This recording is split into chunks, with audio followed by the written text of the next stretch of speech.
रात के सन्नाटे में दिल्ली के एक साधारण से घर के अंदर एक खौफनाक रहस्य बुना जा रहा था। ये कहानी है उस परिवार की जिसने एक साथ मौत को गले लगा लिया।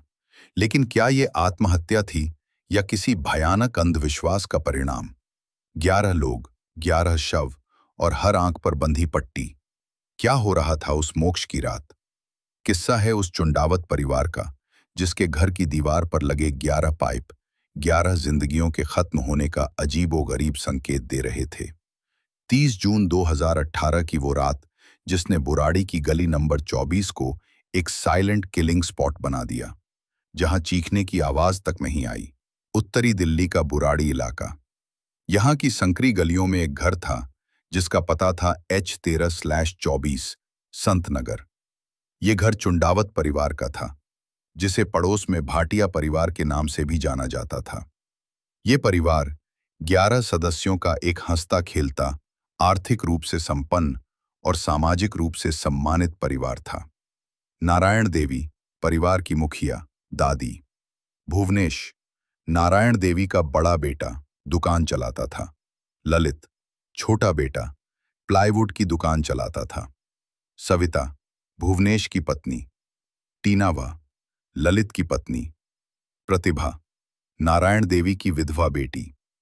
प्रियंका प्रतिभा की बेटी, हाल ही में सगाई हुई थी। नीतू भुवनेश की बेटी। मोनू भुवनेश की बेटी। ध्रुव ललित का बेटा, 10वीं का छात्र।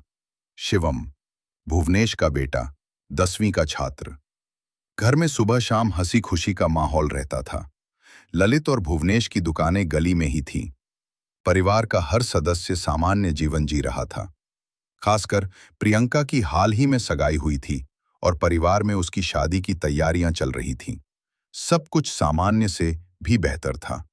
1 जुलाई 2018 की सुबह करीब 7:30 भुवनेश की दुकान पर दूध लेने वाला व्यक्ति आया। दुकान बंद देखकर उसने पड़ोसियों से पूछा। पड़ोसी गुरचरण सिंह, जो परिवार को अच्छी तरह से जानते थे, ललित के घर के पास पहुंचे। दरवाजा आधा खुला हुआ था।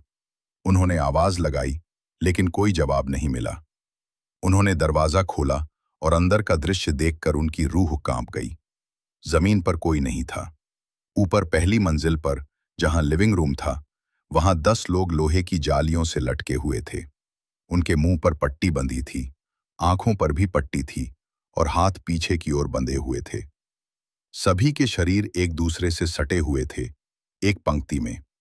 ललित, भुवनेश, सविता, टीना, प्रियंका, नीतू, मोनू, ध्रुव और शिवम सब लटके हुए थे। परिवार की मुखिया नारायण देवी सबसे अलग दूसरे कमरे के फर्श पर मृत पड़ी थीं। उनका गला घोंटा गया था। गुरचरण सिंह ने चीखते हुए पड़ोसियों को बुलाया। देखते ही देखते गली में भीड़ जमा हो गई। किसी ने भी अपने जीवन में ऐसा भयानक, अविश्वसनीय दृश्य नहीं देखा था। ये एक सामूहिक आत्महत्या थी या सामूहिक हत्या? घटनास्थल पर पुलिस पहुंची और जांच शुरू हुई। पहली नजर में यह मामला सामूहिक आत्महत्या का लग रहा था, क्योंकि दरवाजे पर जबरन घुसने का कोई निशान नहीं था। लेकिन एक साथ 10 लोगों का फांसी पर लटकना और 11वीं सदस्य का गला घोंटा जाना आत्महत्या की थ्योरी को कमजोर कर रहा था। सभी 10 लोग एक ही तरीके से लटके हुए थे, मुंह पर कपड़ा, आंखों पर पट्टी, हाथ पीछे बंधे हुए। नारायण देवी दूसरी जगह पर मृत मिली थीं। पोस्टमार्टम रिपोर्ट में उनकी मौत का कारण गला घोंटना बताया गया। कमरे में 5 स्टूल बिखरे हुए थे, जिनका इस्तेमाल फांसी लगाने के लिए किया गया होगा।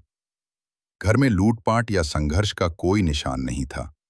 कीमती सामान, पैसे और गहने सब सुरक्षित। किचन में रात का बचा हुआ खाना और कुत्ते के लिए रखा खाना सब सामान्य था। जांच के दौरान पुलिस को घर की पहली मंजिल पर रखी अलमारी से 11 डायरियां मिली। ये डायरियां इस केस का सबसे बड़ा और सबसे खौफनाक सुराग साबित हुईं।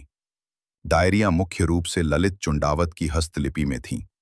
उनमें 2007 से लेकर मौत से ठीक एक दिन पहले तक की बातें लिखी गई थीं। ललित चुंडावत 2007 में अपने पिता भोपाल सिंह की मौत के बाद से ही एक गंभीर मानसिक स्थिति से गुजर रहा था।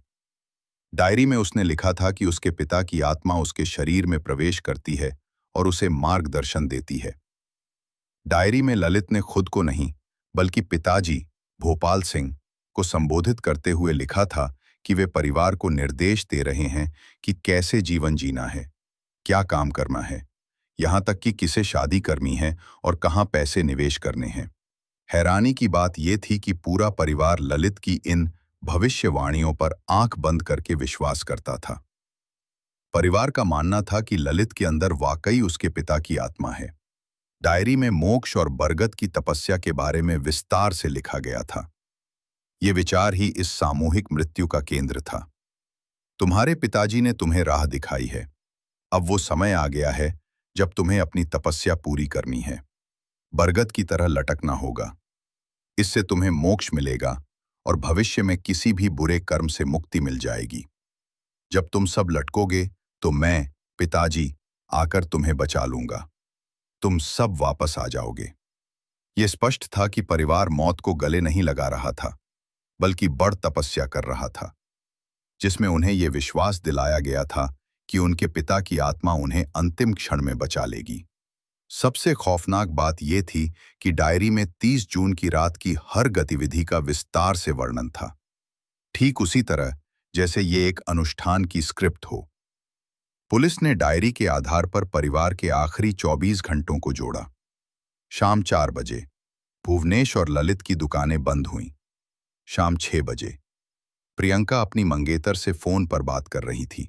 सब कुछ सामान्य था। रात 10 बजे घर के सदस्यों ने बाहर से रात के खाने के लिए 20 रोटी चपाती का ऑर्डर दिया। ये भी डायरी के निर्देश में था। बाहर का खाना खाओ क्योंकि कल नया जीवन शुरू होगा। रात 10:40 ध्रुव और शिवम को पास के पार्क में खेलते हुए देखा गया। रात 11 बजे डायरी के अनुसार अनुष्ठान शुरू हुआ।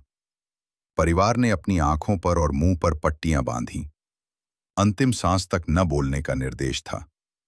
ललित ने सबसे पहले दादी का गला घोंट दिया, शायद इसलिए क्योंकि उन्हें फांसी नहीं लगानी थी। सभी सदस्य एक एक करके स्टूल पर चढ़े और फांसी के फंदे से लटक गए।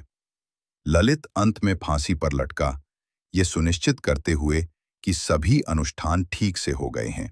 पुलिस ने इस केस को सामूहिक आत्महत्या, मैस सुसाइड के रूप में दर्ज किया, लेकिन इसकी जड़ें केवल आत्महत्या नहीं थी, बल्कि एक भयानक सामूहिक भ्रम, शेयर्ड साइकोटिक डिसऑर्डर, फॉली आदू ओंजे में थीं।